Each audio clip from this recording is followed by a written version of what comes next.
In 1945, my father came home from the war. He had been in India for over 2.5 years as a mechanic on the airplanes that flew the hump into China. I didn't even have a clue what that was or what it meant, but he sent me interesting things. Shoes and dolls and that sort of thing. I'm the oldest. My sister Linda is in the middle, and my sister Kathy is the youngest. They still are. And so Daddy comes home. Yeah, Daddy comes home. We were glad he was there. But after he went overseas, my mother moved to a 2-bedroom apartment on Hawthorne Lane in Charlotte, North Carolina. And we were in good shape as long as it was just the 3 of us and Mama. Because Kathy always went and slept in her bed, and we had our bed. And so when Daddy came home, that comfortable apartment felt filled up. You know, we had gotten bigger. We were 3 years older, bigger than we had been when he was there before, and that had to be adjusted. In the bedroom where we were, we had bunk beds. Linda slept on the bottom, I slept on the top, and Kathy slept in one single bed. It was okay, it was, but I was 11 years old. Think about that. 11 years old with 2 younger sisters, just going through your things without asking, without looking, just going through them. And I got older as we were there. We were still there in the next year when I was 12. And I told Mother, I said, I can't stand this anymore. I need privacy. I need some place where I can be private. She's very clever. She went to her mother's garage, and there was a storage house there, and she reclaimed a desk that she had had when she was a little girl, and it was one of those desks that there was a roll top. It was just a little small for me, but they put it into the closet. There was a small closet in that bedroom, and they put it in there with a little teeny tiny chair, just like the bear. Have you got the right set for yourself or what? It didn't matter to me. All I wanted was a desk of some kind and a little chair, and Daddy hung a light from the ceiling so that I could see in my office. And I went and I closed the door to my office. I could hear him out there having a fit. And the only thing difficult about that situation is I couldn't breathe. You know, there was just not enough air in there, but we went on. We did, we went on. And we continued to live there. Housing was expensive for veterans that had just gotten home. Houses were, you know, they just weren't available. And so I knew that they were looking, and I kept saying to Mother, have you found anything? Are you going to have one that has another bedroom? I'm entitled to the first bedroom that you get that can be for me. And so they all agreed, and we went on. And finally, I was 13. And they bought a small veterans house. You know, one of those little square houses that they met for the people who were coming back from World War II. And we moved out to it. It was a strange kind of a house. It was a little square box. And you came in the front door and entered into the living room. And across from that was another door. And if you opened it, it was a square hallway. It only went that way. It was a square hallway. So that you came in and you were in that hallway. You could go into the bedroom that was for Mom and Daddy. And then there was a bathroom, and then there was a door over here that was going to be the room for Linda and Kathy, and they were going to have the bunk bed. No, I was getting the bunk beds. They were having new beds. I didn't care. I really didn't care. Because there were one little room, and it was being given to me. The only thing that turned out about that room, it was wonderful. The only thing that turned out, and maybe you'll understand exactly when I explained, that it was a it was sort of a shortcut from that hallway to the kitchen, which meant that my sister's bedrooms were right next door, and whenever they just had to have a little shot of a cookie, they opened my door, went through my bedroom, and there was another door, and they went into the kitchen. Now, I didn't like that. I had had enough trouble with no privacy, and so when they would do that, I would either push them out or make loud noises to let them know that I was displeased.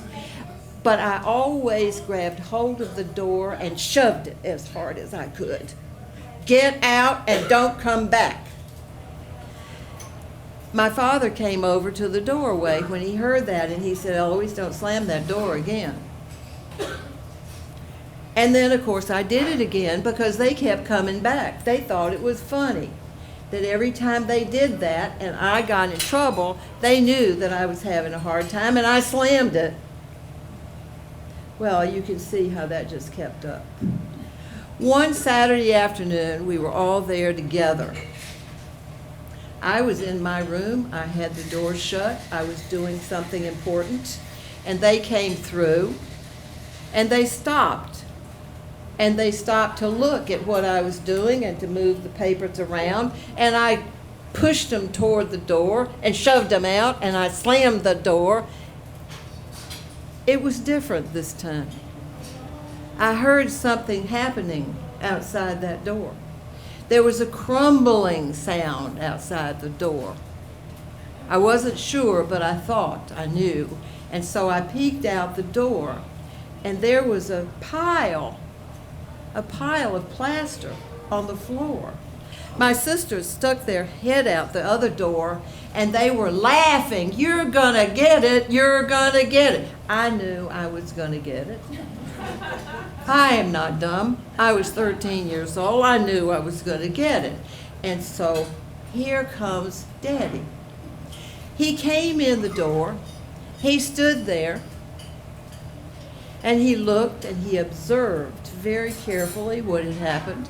He didn't say a word, which made me very uneasy, and turned and disappeared. And when he came back, he was carrying a long screwdriver, one of those that had the big yellow handle.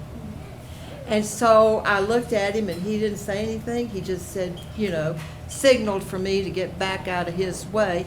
And he started reaching up. He's a tall man. He reached up and he started unscrewing the hinges on the door to my bedroom. And I knew that this meant that my privacy was leaving. And I didn't say anything like, please, please don't do that. I just had to sit there and watch it. And sure enough, he reached back, he had hold of it, he held that door up in place even though there were no hinges left. He reached up the middle of that little square hallway, and he pulled on a chain, and some steps came down, steps to the attic. And I stood there and watched as my door disappeared into the attic. And when he came down, he stood there and he looked at me and he says, I don't think you're going to be doing that anymore. How about you? And I said, no, I don't think so. I didn't have a door on anything but my closet. I was 13. I was shy. I wanted privacy. I wanted it all along. And I couldn't ask for it. I was afraid to ring that up. So I took a big flashlight and hung it from the wall so that if I needed light to dress or to check on things, I could take down that flashlight and see what I was doing. That was September. Then came October. And then came November. It was getting more cold all the time. And it took a lot of courage for me to keep my mouth shut about this and not say anything. And finally, it was December. And then it was Christmas. It was Christmas. We got up on Christmas Day because we put up a tree, but we didn't open presents until Christmas morning. And my mother and my sisters were standing at the door from the little hallway into the living room, and they were giggling. And I just had put my clothes on, and I went on into the living room. And across the room, next to the tree, was a large shape covered with paper, and there was a big bow on it. It was my door. It had been brought back to me by Santa, and there was a ribbon, and there was a card, and it says, "Love and Merry Christmas, Ellouise, from Santa." Well, I was so happy about that, and you can imagine this is a family story, and only my father would have been as eccentric or as creative enough to have worked out that positive punishment for knocking down the plaster. But it went on, and they talked about it, and then I went to college, and then I got married, and I moved away. So I wasn't always there when they were telling some of those family holiday stories. And I was, about 15 years ago, my father was long dead, and I was at home, and there were still 4 of us, and we had added, when he came home from the service, we added a son and another daughter. That's what happens. So at any rate, we're talking around the dinner table, and we're telling the stories. And I said, well, hey, I have a story. I have a story about Christmas. When I was 13 years old, and Robert said, he's my brother. He's 13 years younger than I am. And he said, I know that story. And I said, you can't know that story. He said, I do know that story. I said, how could you possibly know that story? You weren't born when that happened. It's my story. You were not born when that happened. And he said, Ellouise, I was raised on that story. That's Daddy's favorite story. And he always told it because it's the best story he ever had on you. Thank you very much.